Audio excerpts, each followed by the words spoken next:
Welcome to the HCI family of podcasts. We're your source for personal, professional, and organizational growth and development. We share our own original research, explore industry trends, and interview executives and thought leaders from across the globe. Join us for practitioner-oriented content around all things leadership, HR, talent management, organizational development, and change management. Maximize your personal and organizational potential with the HCI family of podcasts. Divya Ghatak, welcome to the conversation today. Thank you, John.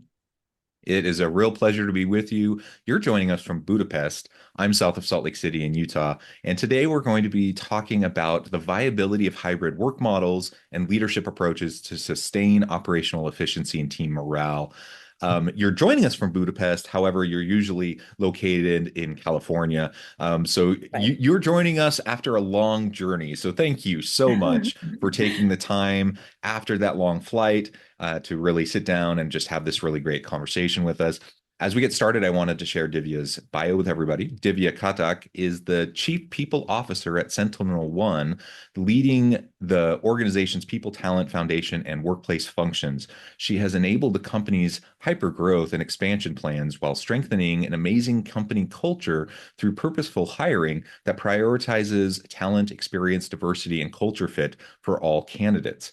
Prior to SentinelOne, Divya was Global VP of People at Nevro and CPO at Good Data. She has also held global HR leadership roles at a variety of tech companies, including Cisco and Tavant. Divya received her master's in human resource management and personnel administration from Tata Institute of Social Science and her Bachelor of Arts in economics with honors from Delhi University.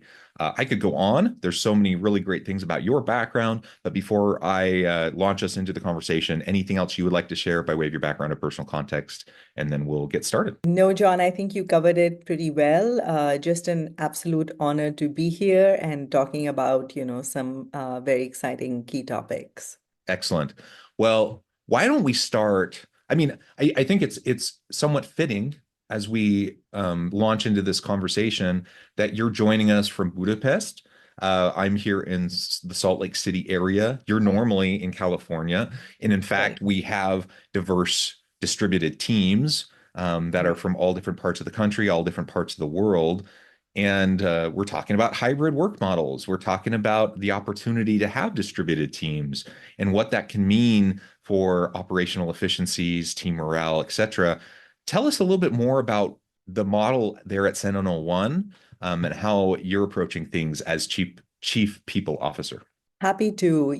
It is, you rightly pointed, John, it's the sign of times, right? We have globally distributed teams, and technology enables us to connect real time with each other. We've certainly learned a lot of lessons in pandemic in the sense that work did not stop. In fact, people got more into their workplaces and more into meetings and less able to focus on well-being and all of that.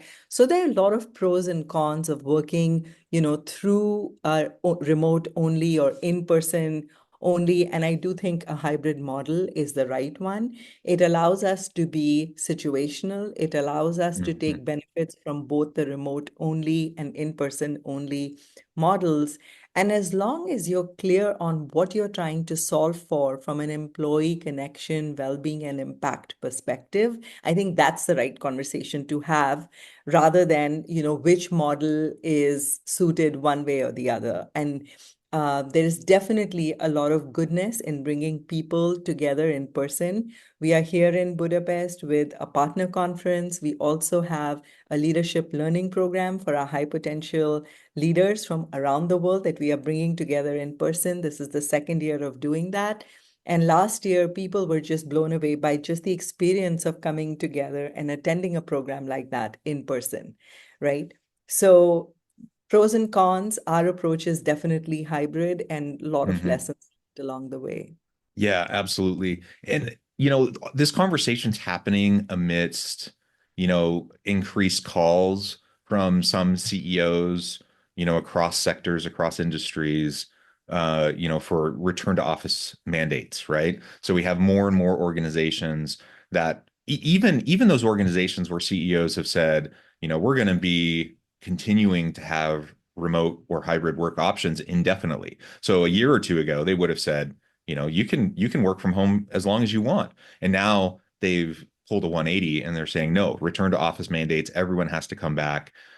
Or some variation, maybe they're saying, if you choose to stay home, we're going to cap like how far you can advance. Like everyone needs to come back. If you choose to stay home, you can only advance to this rung in our progression scheme in the organization.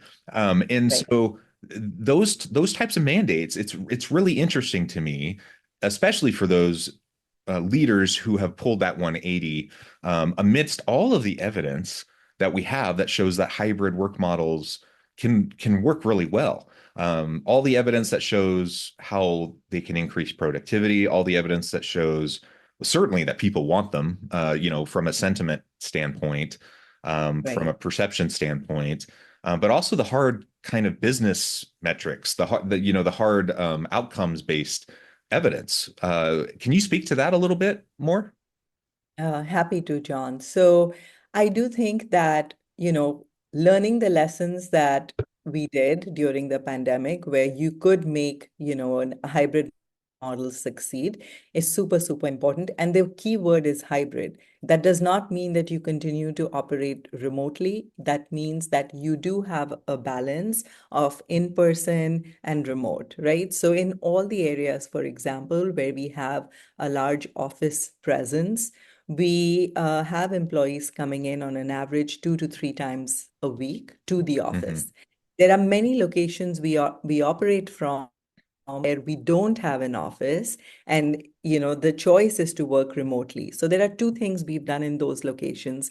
One, we worked with co-working spaces to have employees get together on a regular basis in person Hmm. in those co-working spaces. The other advantage is that the huge cost that companies put into brick and mortar buildings is actually being diverted into well-being and impact and connection initiatives where Hmm.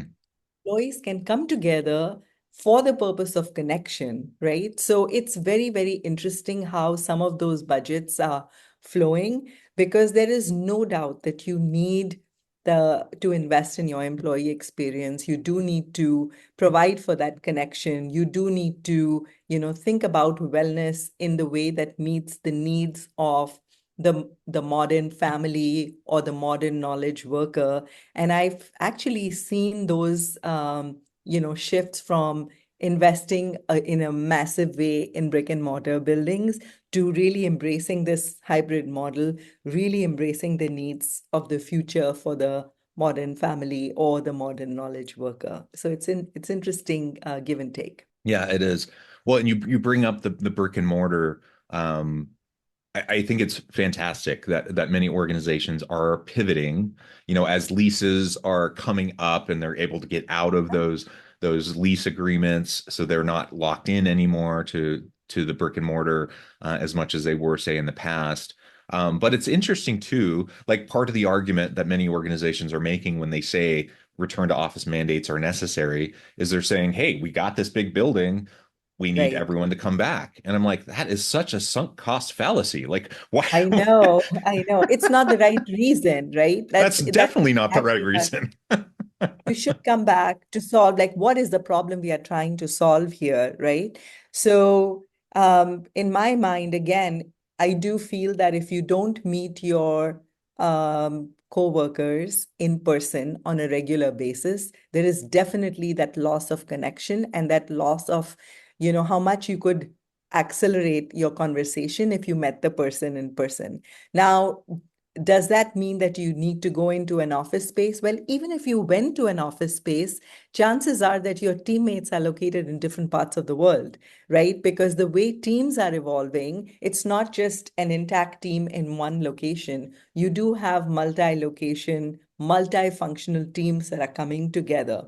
So if you're trying to solve for teams coming together, it may not be solved by brick and mortar. It will be more solved by intentional experiences where you bring people together to solve problems. In our case, another really great application was actually in the area of giving back to the community. So we have our foundation that gives back to the community, and we launched this program called S1 Cares, where our people come together in a location to give back, and they spend the whole day together. And we've had about 500 sentinels participate in that, over 40 cities in the world. And the result has been outstanding in terms of the connection they formed, how good they felt about, leaving their community in a better space, and how teams got together. And sometimes when people are visiting and they know there's a S1 Cares event, they'll make time on their calendar to do it. So there are different intentional ways where we need to bring these global teams together. And obviously, solving business problems is one, team building is a second, but giving back to the community is also very interesting from the recent events that we've had, if that makes sense. Yeah, it absolutely does. So what I'm hearing from you is that there's lots of good reasons to bring people together. Um, there's some dumb reasons to say we need to bring people together, like sunk cost fallacies of saying we have all these big buildings and we have these expenses, so I guess we need to bring people back together. That's a really dumb reason. Um, I think another dumb reason is simply, you know, you have perhaps leaders from an older generation or leaders who don't know how to manage a hybrid team. And so they're just like, I don't know how to do that. So I need everyone to come back so that I can lead the way that I'm used to. I think that is a really silly approach. We're moving into the future, and you need to up your game. You need to reskill. You need to upskill. You need to learn how to approach the new world of leadership. And if you don't know how to hack it, then that's something you need to deal with. That's not something you need to push upon everyone on your team, right? Through a return to office mandate. When you look at your early in career professionals, I feel that I think they are the most impacted because there is Yeah. definitely a lot to learn when you're early in your career in terms of how you engage with coworkers, how you imbibe from, just colleagues sitting next to you and, walking over and, asking those questions, which you then translate to a hybrid environment. So I do feel that for earlier in career resources, it's very, very important to have that experience. I think I benefited from that, for majority of my career. And even now, when I'm in California, I do go into a brick and mortar office. I personally enjoy that as well, but I'm typically on Zoom for 80% of my day because I'm talking to people all over the world. So I think where you can make those in-person interactions possible and where we have our large locations, we do encourage our employees, and our employees do appreciate going in 2 to 3 days a week. But the reality is that our footprint is expanding so rapidly, there could be areas where it's not feasible or even needed to have that brick and mortar office, right? So what I'm saying is that there is the in-person connection is very special, but make it so that you're trying to solve a real problem and addressing the true shape and form of a modern working team that is in any way globally dispersed. And maybe the best model is hybrid for that team to come together. Yeah, well, I think those are all really great thoughts. And it's interesting. So, like during the pandemic, lots of people realized, oh, I like this remote work thing, or I like this hybrid work thing. And especially younger people, young millennials, Gen Z workers were like, I really like this flexibility. I like this opportunity to work in my pajamas and work from my kitchen or whatever. But as Yeah, time went on, I think they also started to realize, oh, I'm missing out on some stuff. I'm missing out on the mentoring. I'm missing out on those organic interactions. And correct. there's been a lot of survey data collected over the last couple of years showing that they do realize that there's some early career stuff that they're missing out on by only being at home. And so more and more, they're realizing that they need to be in the office at least some of the Right. time.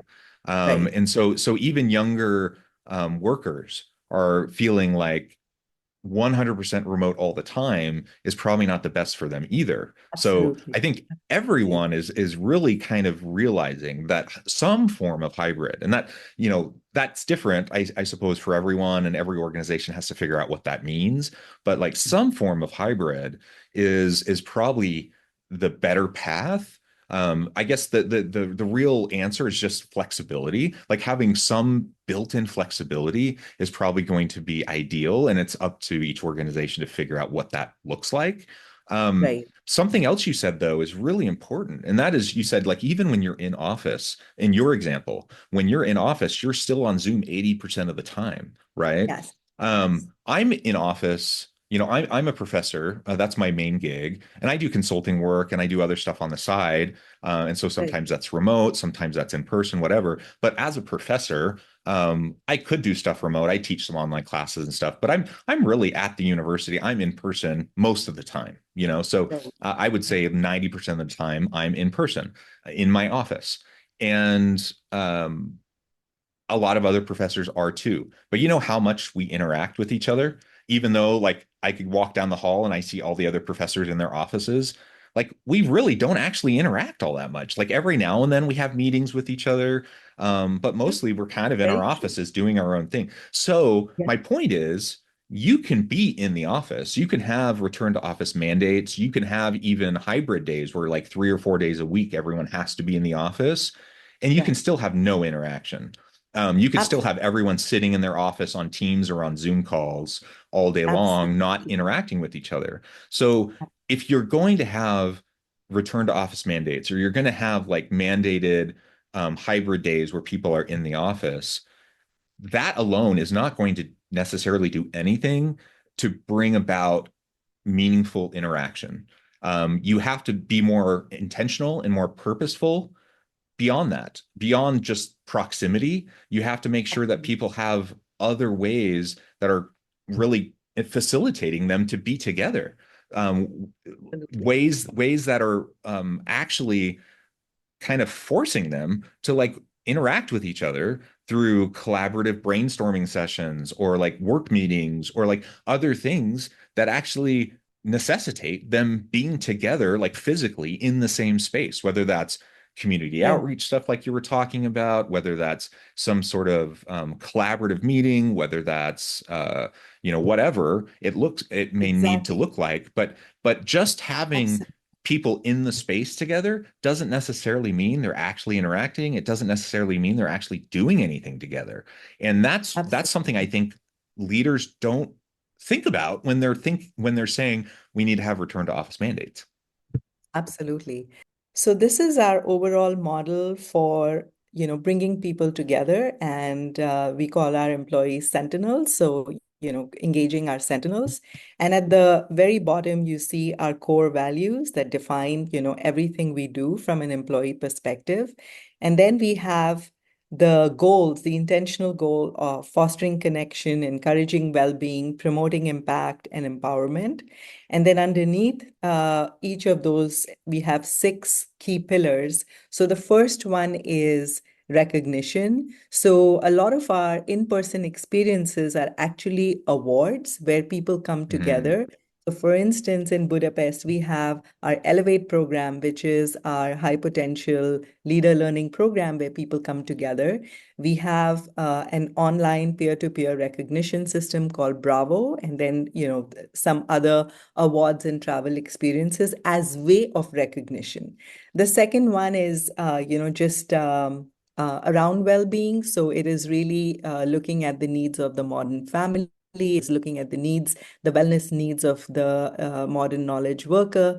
Then the next one is about belonging, and how do you create those inclusion networks where you're being very intentional about your diversity and inclusion initiatives. And we have different kinds. We have about six different inclusion networks, that promote belongingness in, across each of those areas.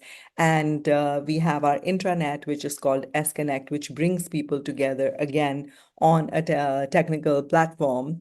And then we love to celebrate milestones, right? So we have our anniversary program that celebrates key anniversaries. And, as you go higher up, we encourage people as an anniversary gift to travel to a Sentinel One office of your choice and meet with your colleagues in a different country or a different region. And then we talked about the S1 Cares program and S Foundation. We also have a cyber security awareness month coming up in October, where we will get into providing cyber safe learning for elementary and middle school children. And last but not the least, just providing that experience where we have a budget for remote employees to come together. If they're meeting their colleagues, they can actually expense up to a certain limit, drinks and dinner. And then we have, lots of different ways to empower teams to come together to build community. So that's how we, wrap our entire connection Mm. program by just being very thoughtful across, these 6 different pillars. Yeah, I love that. That is such a great example. Divya, this has just been a great conversation. I note the time. I'm going to need to let you go so you can get on with your busy day. Before we wrap things up, I wanted to give you a chance to share with the audience how they can connect with you, find out more about your work, your team, and then give us a final word on the topic for today. Absolutely. I can be reached on LinkedIn, and our website, showcases a lot of our career opportunities. We're growing a lot, so definitely come in and talk to us. And I think I would encourage this topic is not solved, right? So Yeah.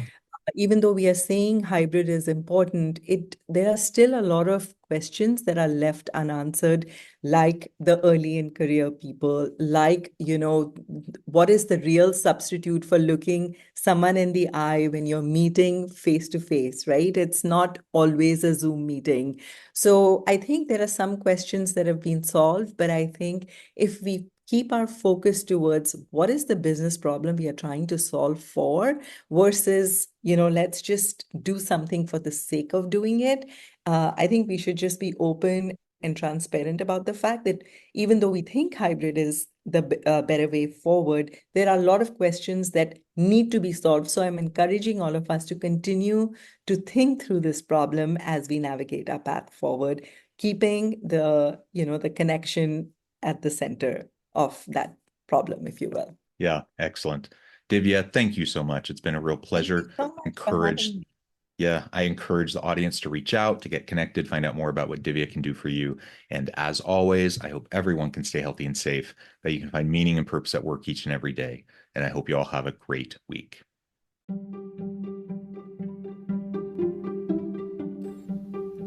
Thanks for joining us for this episode of the podcast. We hope you stay healthy and safe, and please join us again soon.